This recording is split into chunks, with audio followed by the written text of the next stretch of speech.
Você já falou as línguas dos anjos?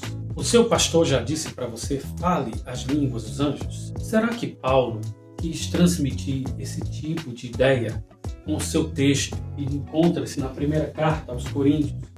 No capítulo 13, versículo 1, vamos analisar do ponto de vista da morfologia. Professor, o que é morfologia? A morfologia é quando a gente trabalha as classes gramaticais.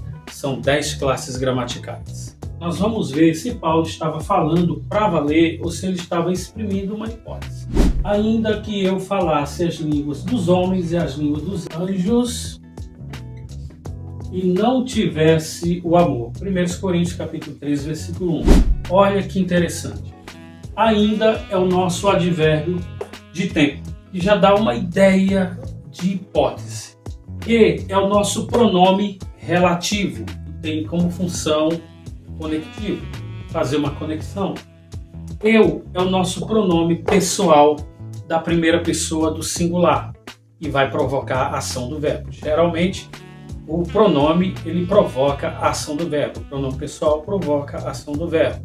Por isso também que nós usamos o eu diante do verbo, porque ele tem a função sintática de sujeito e o mim tem uma função sintática de objeto. Então, ainda que eu falasse é o nosso verbo. Este verbo está no pretérito imperfeito, mas está do modo do subjuntivo. Então é um verbo que está no pretérito imperfeito do modo subjuntivo. Professor, o que é pretérito imperfeito?